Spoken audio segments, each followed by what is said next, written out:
जय हिंद। नमस्कार। चलिए आज हम 23 तारीख की 12:30 यानी कि दूसरी शिफ्ट हम देख रहे हैं। ठीक है, तो इसमें जितने भी क्वेश्चंस आए हैं एसएससी सीजीएल के वो सारे अपन सॉल्व करते हैं, उड़ा देते हैं। चलिए पहले मैं आपको थोड़ा प्रमोशन कर लेता हूँ। हमारा नया बैच शुरू हुआ है अभी, मैथ्स और रीजनिंग का फाउंडेशन बैच, कॉम्बो बैच।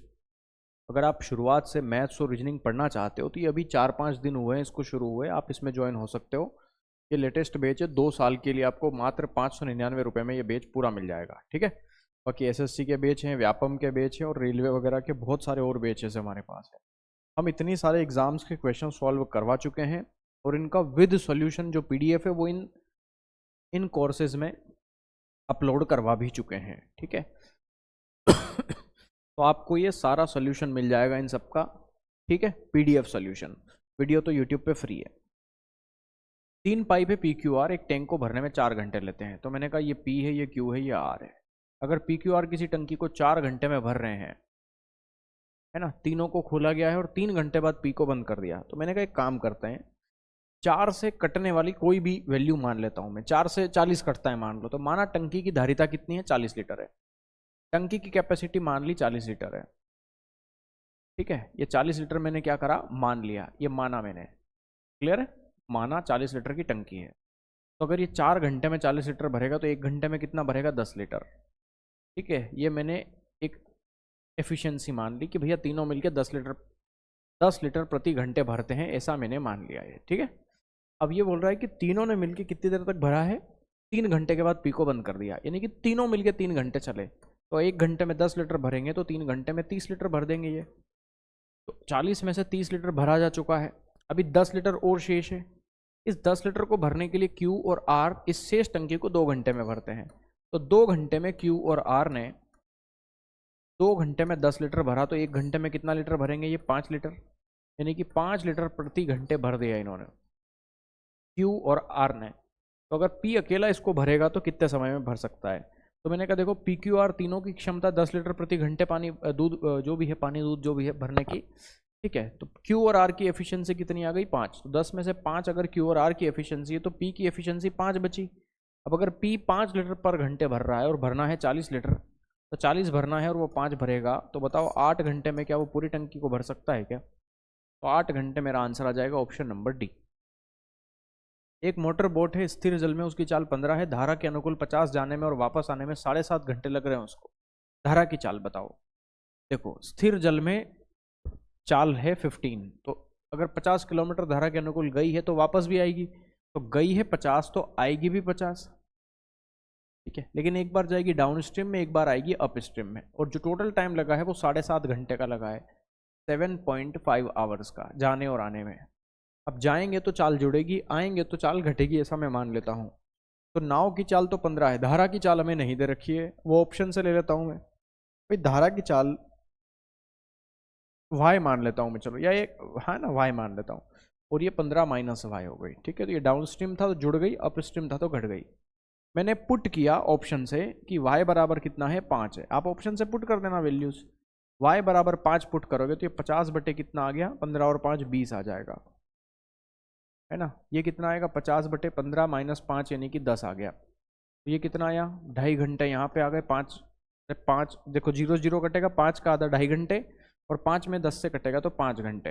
ये सब मिला के 7.5 घंटे होता है क्या, बिल्कुल होता है, यानी कि धारा की चाल 5 आंसर है हमारा। एक्स ए बी और एक्स सी डी एक वृत्त की 2 छेदक रेखाएं। अब छेदक रेखाएं कैसे होती है आप भी जानते हो, बच्चा बच्चा जानता है रघु रोगड़ा को। देखो एक्स ए बी, ये मान लेता हूं मैं एक्स ए बी एक वो है आपकी, ठीक है, आपकी क्या है वो छेदक रेखा है। ठीक है, ठीक है, चलिए ये एक्स ए बी हो गई, तो एक्स ए बी एक छेदक रेखा होगा, और एक्स सी डी ये 2 छेदक रेखाएं हो गई इसकी, है ना। ठीक है, एक्स ए बराबर 18 है। चलिए एक्स ए बराबर हमें 18 गिवन है, एक्स ए बराबर हमारा 18 गिवन है, ए बी बराबर 22 है, एक्स सी बराबर 24 है, एक्स डी यानी कि पूरा पूछा है तो मान लो ये एक्स है। अपन जानते P A into P B बराबर P C into P D, यानी कि 18 गुणा 40, 18 गुना 40 कहाँ से आया, 18 में 22 जोड़ा 40 बराबर 24 गुना ये टोटल 24 प्लस एक्स। ठीक, चलिए उड़ा दीजिए, 6 चौके 24, 6 तिया 18 है ना, 6 से 4 बार कटेगा, 4 से 40 कटेगा 10 बार, तो ये 30 आया, 30 में से 24 गया तो x बराबर क्या आ गया, 30 माइनस 24 यानी कि 6, x की वैल्यू 6 आ गई। ठीक है, हमें क्या पूछा है, x से d तक बताओ, तो xd कितना होगा, xd x से लगा के d तक की पूरी लंबाई, तो ये x प्लस 24 होगी यानी कि 6 प्लस 24 इट मीन्स 30, 30 हमारा उत्तर हो जाएगा, 30 हमारा आंसर बनेगा। ठीक है, ए बी केंद्र O वाले, तो देखो केंद्र O वाला एक कोई वृत्त है, ए बी केंद्र O वाले वृत्त की एक जीवा है, जीवा है भैया ए बी, तो मैंने कहा चलो ये एक जीवा बना देता हूं मैं ए बी। ठीक है, ये ए बी एक जीवा हो गई ए बी। ठीक, ए बी किस केंद्र O वाले वृत्त की एक जीवा है, तो ये इसका O केंद्र हो गया है ना। प्रमुख खंड में वृत्त की परिधि पर बिंदु डी से निकलने वाला, प्रमुख खंड में वृत्त की परिधि पर, वृत्त की परिधि ये है या ये है, हाँ, इस पर एक बिंदु डी से निकलने वाला एक रेखाखंड है डी ओ सी, सी पर निर्मित ए बी से मिलता है। अच्छा, मतलब अगर मैं इसको आगे एक्सटेंड कर दूं ना, तो ये ऐसे कहना चाह रहा है कि ये सी पर मिलता है डी ओ सी, तो ये ऐसा होना चाहिए कुछ,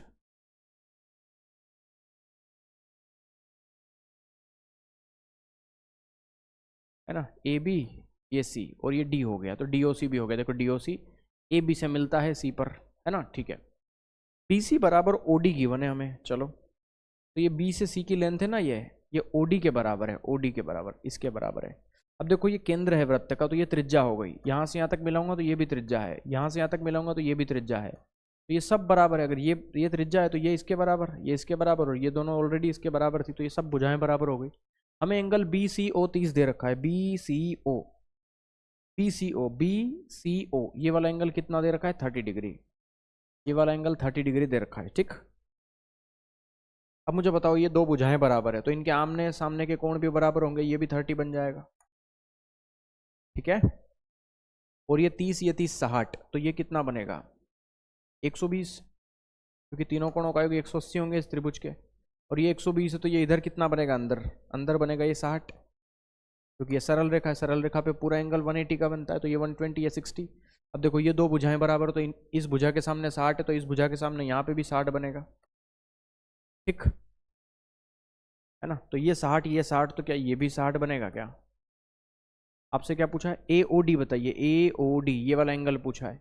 अच्छा, ये भी एक सरल रेखा है, पूरा एंगल 180 का बनेगा ये पूरा, तो 30 और 60 ये 90 हो गया, तो यहाँ पे कितना बचेगा, तो 30 और 60 90 हो गया, तो ये भी 90 बचा, और क्या ये 90 बचा, तो 90 आंसर होना चाहिए, 90 ही है। ठीक है, वेरी गुड, आंसर आएगा सी ऑप्शन।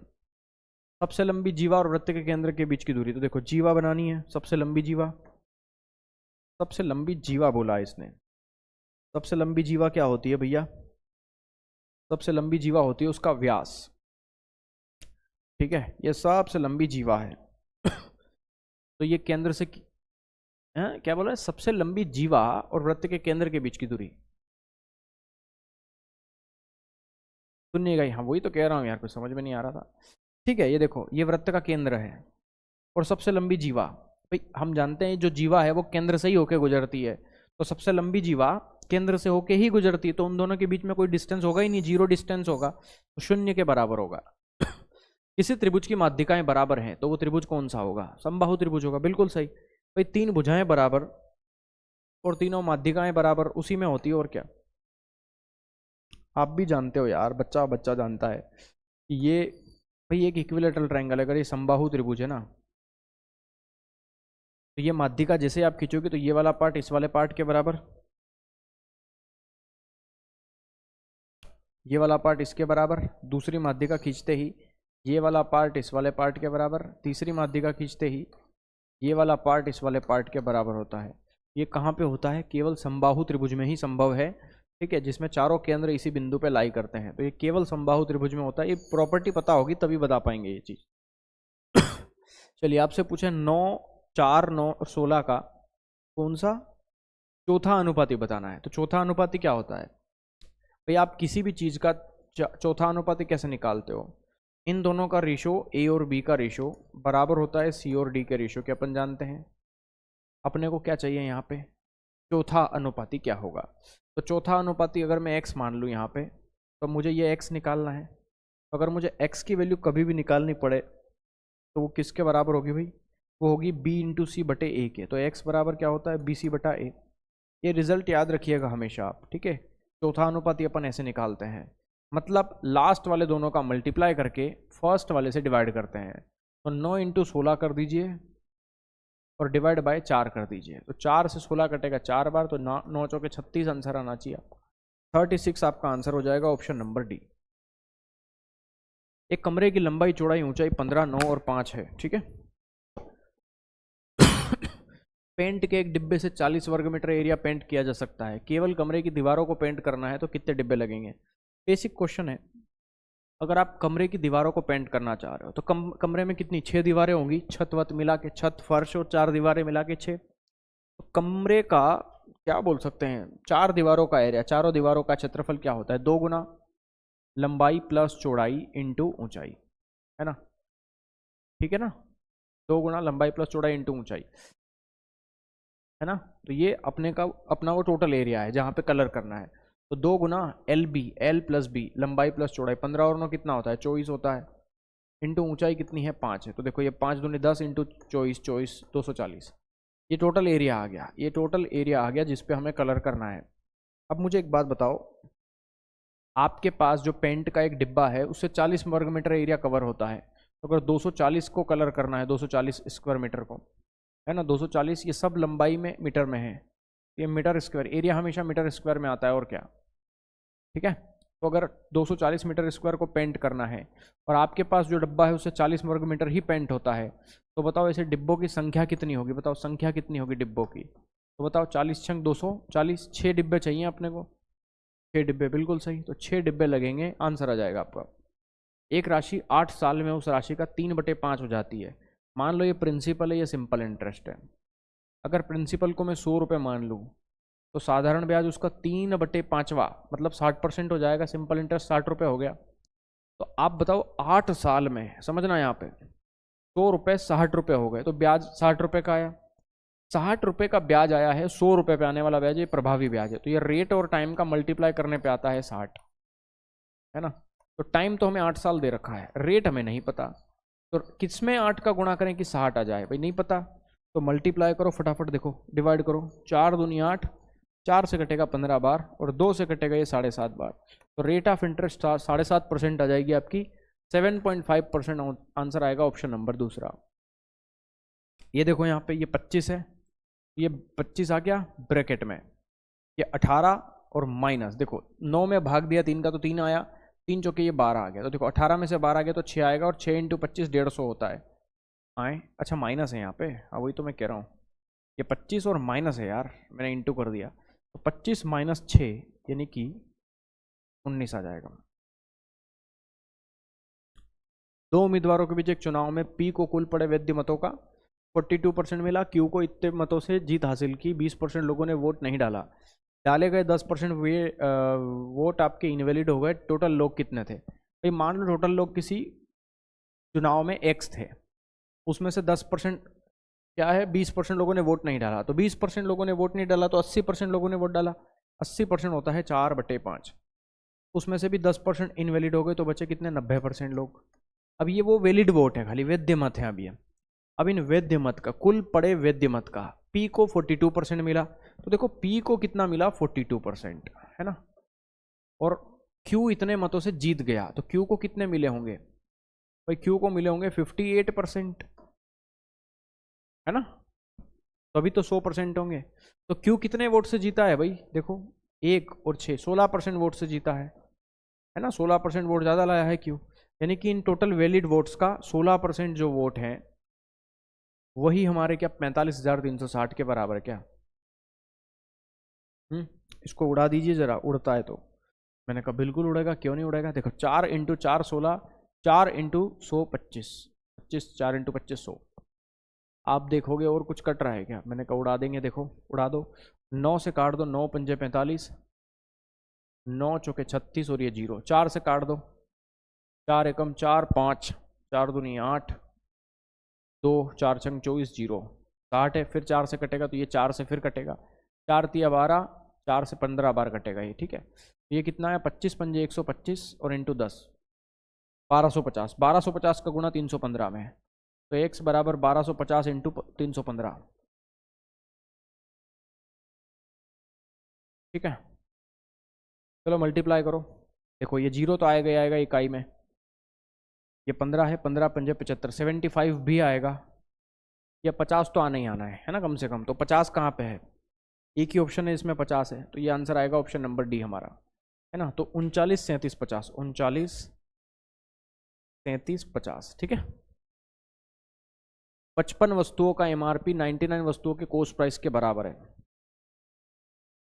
55 वस्तुओं का एमआरपी, देखो 55 वस्तुओं का जो एमआरपी है, एमपी है, वो बराबर है 99 के सीपी के है, यानी कि 99 वस्तुओं के कॉस्ट प्राइस के, ठीक है। तो 11 पंजे 55, उड़ा दें इसको, 11 पंजे 55, 11 नवे 99, ठीक है। तो यहाँ से मैं एमपी और सीपी का रेशो निकाल सकता हूँ, ये आ गया 9/5 के बराबर, ठीक है। ओके, फिर ये बोल रहा है 56 वस्तुओं का सेलिंग प्राइस 35 वस्तुओं के एमआरपी के बराबर है। तो 56 वस्तुओं का सेलिंग प्राइस बराबर है 35 वस्तुओं के एमआरपी पे, 35 वस्तुओं के एमपी के बराबर है। इसको भी उड़ा दो भाई, ये दोनों 7 से कट रहे हैं, 7 8 56, 7 पंजे 35, तो यहाँ से ये एसपी बटे में एमपी आ जाएगा कितना? 5/8, ठीक है। अब देखो यहाँ एमपी सीपी है, यहाँ एसपी एमपी है, एमपी दोनों जगह है, पर एमपी अलग अलग क्यों है भाई? यहाँ एमपी 9 रुपये है, यहाँ एमपी 8 रुपये क्यों है? सेम होना चाहिए। तो सेम बनाने के लिए ध्यान देना, सेम बनाने के लिए, किसको सेम बनाने के लिए? एमपी को। यहाँ एमपी 9 है, यहाँ एमपी 8 है, तो उस 8 का मल्टीप्लाई मैं यहाँ कर दूंगा और इस 9 का मल्टीप्लाई मैं यहाँ कर दूंगा। तो 8 9 72 आ गया ये, बटे में 8 पंजे 40 आ गया ये,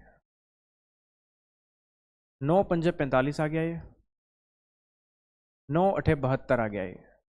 अब देखो एमपी यहाँ भी 72 है, यहाँ भी 72 है, बस। तो हमें क्या बोला? प्रत्येक वस्तु की बिक्री से होने वाला लाभ बताइए। प्रॉफिट पूछा है आपसे खाली, तो प्रॉफिट परसेंटेज किस पे निकलता है? कॉस्ट प्राइस पे। मतलब आपने कोई वस्तु खरीदी है 40 में और सेल करी है 45 में, तो 40 का सामान 45 में बेचोगे तो 5 रुपये का फायदा होगा, वो भी 40 रुपये के क्रय मूल्य पे। तो 100 पे कितना बताओ? 40 से 100 कटता है 2.5 बार, 2.5 इंटू 5 यानी कि 12.5, 25 पंजे 125 होता है। 12.5% प्रॉफिट होना चाहिए आपका, 12.5% लाभ। आंसर आ जाएगा पहला ऑप्शन। देखो एक हेमा है और एक नेहा है, H for Hema, N for Neha. Hema 20 साल की है, नेहा 30 साल की है, ठीक है। ये बोलो कितने साल पहले इनका रेशो 3:5 था? तो देखो कितने साल पहले इनकी उम्र का रेशो 3:5 था। मुझे एक बात बताओ, अगर आज नेहा हीना है ना, हेमा से 10 साल बड़ी है, तो पहले भी 10 साल बड़ी होनी चाहिए। यहाँ अंतर कितने का आ रहा है? 2 का, तो 2 को 10 बनाने के लिए 5 का गुणा करना पड़ेगा, तो यहाँ 5 का इंटू कर दो आप, ठीक है। 5 का इंटू कर दो, तो ये आ जाएगा 5 तिया 15, 5 तिया 15 आ जाएगा ये, और 5 पंजे 25 आ जाएगा ये। देखो अब 10 का अंतर आ गया, पहले भी 10 का अंतर था, बस। तो इसका मतलब 20 से 15 हो गया ये, तो 5 कम कर दो, ये 30 से 25 हो गई, तो यहाँ पे भी 5 साल पहले की बात हो रही है, यानी कि 5 वर्ष पहले ऐसा था।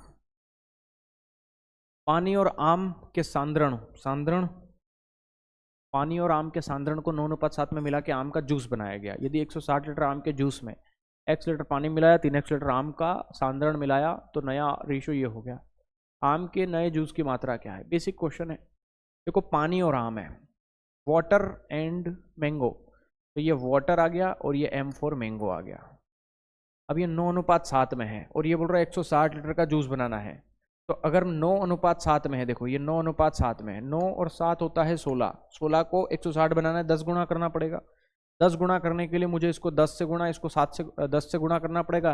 अरे वैसे ही 0 0 चिपका दोगे तो 90 और 70 160 लीटर वैसे ही बन गया है, बेसिक सवाल है। फिर ये बोल रहा है x लीटर पानी मिलाया, यानी कि वाटर x लीटर मिलाया है मैंने, और ये 3x लीटर मिलाया है, तो रेशो आपका 13-14 हो गया। तो देखो रेशो 13 से 14 हो गया। क्यों हो गया? क्योंकि आपने कुछ मिलाया है इसमें। क्या मिलाया है? तो मैंने कहा x लीटर तो ये मिलाया है, 3x लीटर ये मिलाया है। यहाँ तक किसी बंधु को कोई समस्या नहीं होनी चाहिए, हो तो तुम्हारी प्रॉब्लम है।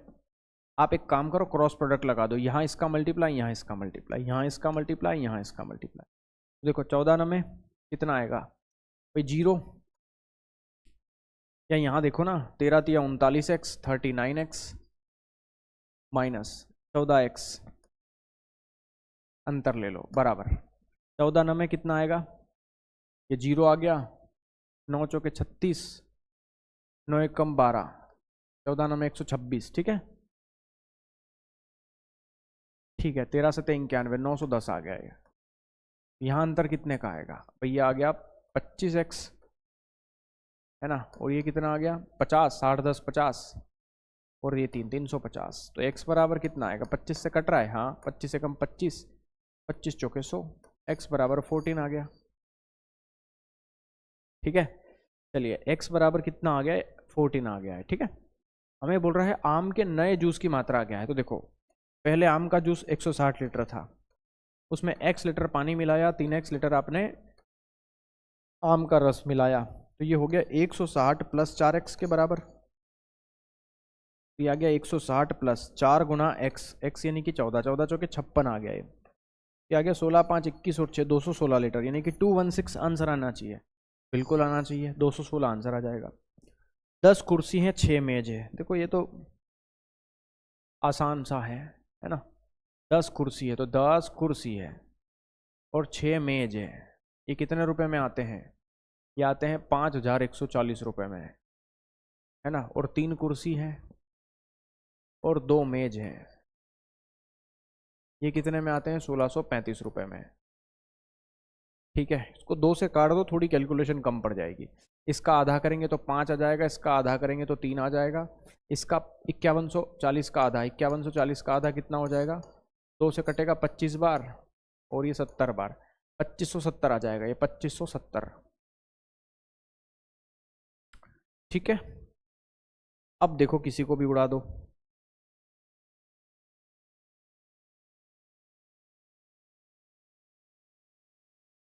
मैंने कहा एक काम करते हैं, इन दोनों को वो कर देते हैं अपन किसी का भी मल्टीप्लाई कर दो, अपने एक कुर्सी एक मेज चाहिए, तो मैंने कहा देखो ये 3 का मल्टीप्लाई ऊपर कर दो,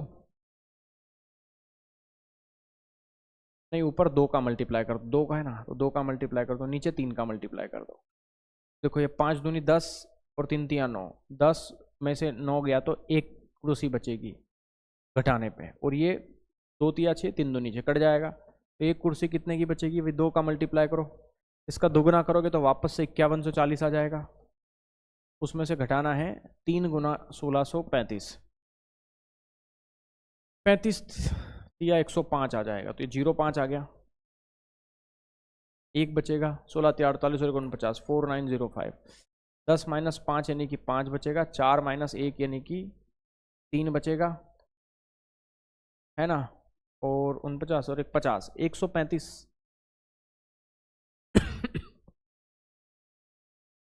ठीक है, फिर देखो 10 में से 5 गया तो 5 बचेगा, 5100 में से 4900 गया तो 200 बचेगा, 200 और ये 35, 235 बचेगा ना यार, क्या कर रहा हूँ मैं, 235 बचेगा। ये क्या है? एक कुर्सी की कीमत है, एक कुर्सी 235 की। ठीक, एक कुर्सी 235 की, तो यहाँ पे रख दो कुर्सी, 3 कुर्सी यहाँ रख दो, 235 का 3 गुना कितना होगा? ये 2 मेज के बराबर होगा, तो 2 मेज कितने की आएगी बताओ भाई? 1635 माइनस माइनस 3 गुना कुर्सी, तो एक कुर्सी इतने की, तो 3 गुना कुर्सी, 3 पंजे 15, एक बचा 23 त्याउन 70 और 170, 705 रुपए की। तो 2 मेज इतने की, तो एक मेज कितने की? 2 मेज है ना, कितने की बची भाई? 5 माइनस 5 0, 3 माइनस 0 3, 16 माइनस 9 यानी 7 यानी कि 9, तो 2 से काट दो, 2 चौके 8, 2 छंग 12, 2 पंजे 10, 465 की। तो एक मेज कितने की? 465 रुपए की। हमें इन दोनों का सम पूछा है, योग पूछा है ना इन दोनों का, तो इन दोनों का जोड़ दीजिए भाई इन दोनों को। 5 और 5 10 की 0, एक बचा, 6 3 9 और 1 10 की 0, एक बचा, 4 2 6 और 1 7, 700 रुपीज़ के दोनों मिला के हैं, 700 के आंसर आ जाएगा आपका। 11 से कटने वाली क्या है, 11 से विभाज्य संख्या प्राप्त करने के लिए इसमें से घटाई जाने वाली छोटी छोटी संख्या क्या है? तो ये संख्या है जैसे 7278745, 7278745, ये 11 से कटनी चाहिए। 11 की डिविजिबिलिटी पता है आपको? 5 और 7 12, 12 और 7 19, 19 और 7 26, माइनस 8 और 4 12, 12 और 2 14 आ जाएगा। 6 माइनस 4 यानी कि 2 बचा, 2 माइनस 1 यानी कि 1 बचा। देखो ये 12 है, ये 11 से नहीं कट रहा, तो अगर मैं इसमें से 1 घटा दूँ ना, ये 1 घटा दूँ तो ये 11 आ जाएगा, और 11 से फिर ये कट जाएगा, यानी कि 1 घटाना पड़ेगा मुझे इसमें से। ठीक है, एक बेड का MRP इतना है 500 रुपये, तो देखो 500 रुपये का एक बेड आता है ना, उस पर 2 डिस्काउंट दिए गए, 10% और 5% के। तो 10% डिस्काउंट दे तो 90% कीमत बची, 5% डिस्काउंट दे तो 19/20 बची। ठीक है, 5 से कटेगा, 5% का मतलब होता है 1/20, 20 पे 1 की छूट दी, 19 बचा। ठीक है, चलिए उड़ा देते हैं इसको। देखो ये 2 जीरो से 2 जीरो कटेगा, 19 ना में 171, 171 का 5 गुना होता है, बटे में 2 करना है। तो देखो 17 पंजे 85, 5 एकम 5, बटे में 2 आ गए, 2 चौके 8, 2 चौके 8, 2 एकम 2, नहीं 2 दूनी 4, 2 सते 14, 2 पंजे 10, 427.5, 427.5 ऑप्शन नंबर डी मेरा आंसर आ जाएगा। 1/cosec theta minus cot theta minus 1/sin theta का मान किसके बराबर है? बटे में ये चीज़ें दे रखी है, ऐसा कोई ऑप्शन ही नहीं, ऊपर ले जा सकते हैं, तो परिमेयकरण कर लो। मैंने कहा देखो ये 1/ क्या है, cosec theta minus cot theta है, इसका चिन्ह बदल के ऊपर नीचे मल्टीप्लाई कर दो, तो cosec theta plus cot theta बटे में है cosec theta plus cot theta, और माइनस क्या है 1/sin थीटा, यानी कि कोसेक थीटा 1/sin थीटा। चलो लिख लो ऐसे ही। अब देखो ये ऊपर आ जाएगा, तो ये आ जाएगा cosec theta plus cot theta बटे में, ये आ जाएगा cosec square theta minus cot square theta.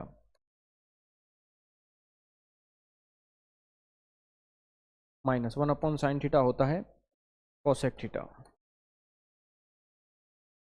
ये नीचे 1 हो जाएगा, और ये है ना, तो देखो क्या बचेगा ऊपर, cosec theta plus cot theta minus cosec theta, ये इससे कट रहा है, कोट थीटा बचना चाहिए, कोट थीटा बच रहा है, आंसर आ जाएगा कोट थीटा।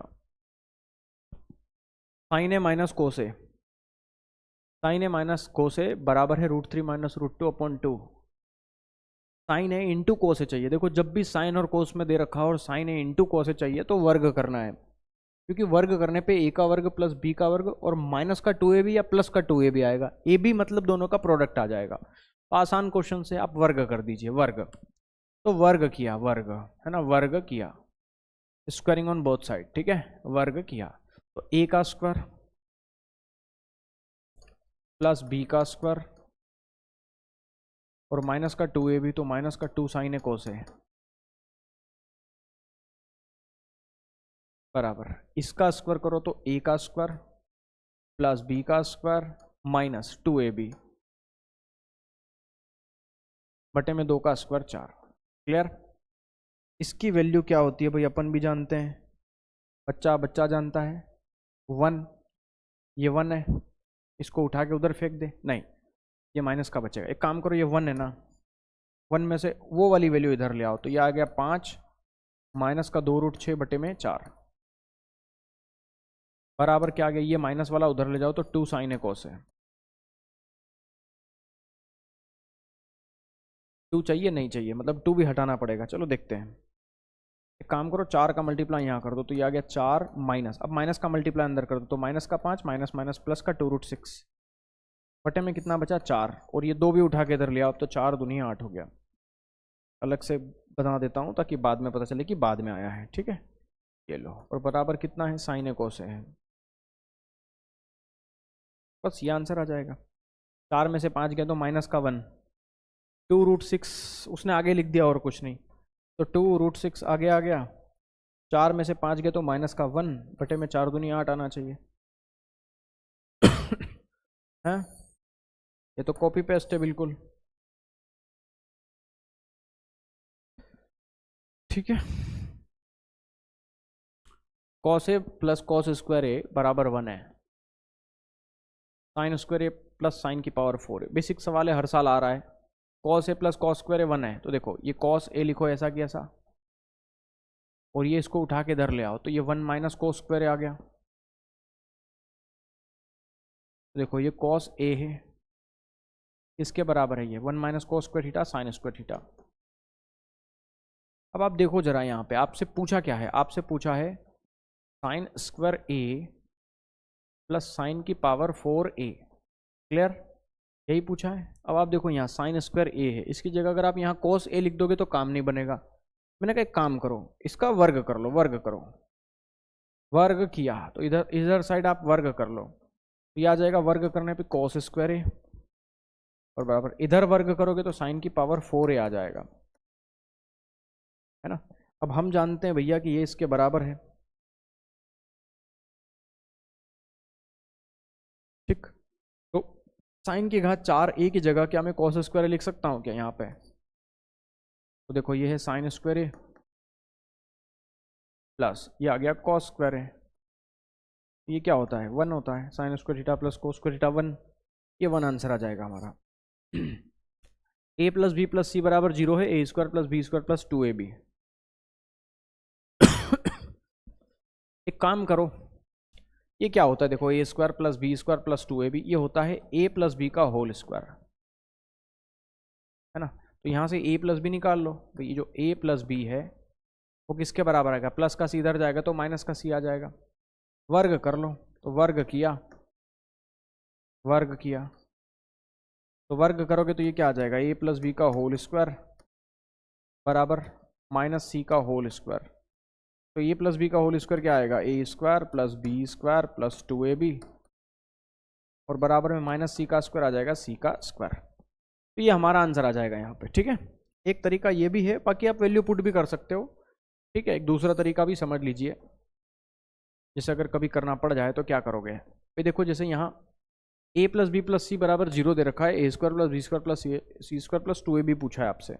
आप एक काम कर सकते हो, थोड़ा दिमाग लगाओ, a प्लस बी प्लस सी है, मुझे ऑप्शंस देखिए c के पदों में चाहिए, मतलब c को 0 नहीं कर सकता मैं, c को छोड़ के मैं किसी एक को 0 रख देता हूँ। मैंने कहा पुट कर दो, पुट कर दो a बराबर 0, मतलब किसी एक को 0 कर दो, ये 0 हो गया। अब इन दोनों का योग 0 होना चाहिए, तो मैंने कहा एक काम करो, b को एक काम करो प्लस का 2 रख दो, c को माइनस का 2 रख दो, एक को प्लस का 2 रख दिया, एक को माइनस का 2 रख दिया, क्योंकि प्लस 2 में माइनस 2 जोड़ोगे तभी 0 आएगा, है ना। मैंने कहा देखो यहाँ है तो इधर तो सेटिस्फाई करेगा, यहाँ देखो a का स्क्वायर यानी कि 0, तो LHS लिख रहा हूँ मैं यहाँ पे, LHS देखो ये 0 का स्क्वायर 0 प्लस b का स्क्वायर, b मतलब प्लस 2 का स्क्वायर 4, और प्लस a 0 है तो ये पूरा 0 हो जाएगा, तो यहाँ LHS में 4 आया। अब आप ढंग से देखें तो RHS देखो, RHS में ऑप्शन है c का स्क्वायर, तो c कितना है -2 का स्क्वायर, तो यहाँ से भी 4 आ जाएगा, आंसर आ जाएगा आपका, ठीक है। दोनों तरीके सही हैं। ये आज की शिफ्ट आपकी ख़त्म होती है, कल अपन मिलेंगे इसकी 23 तारीख की आखिरी शिफ्ट में। इसके बाद आपकी टोटल 9 शिफ्टें और बचेंगी, यानी कि 3 दिन का कंटेंट और होगा, मतलब ज़्यादा दिन का 9 दिन का कंटेंट और होगा, तो 9 दिन में आपके CGL के सारे क्वेश्चंस ख़त्म हो जाएंगे, ठीक है भैया। चलो मिलते हैं कल, बाय बाय।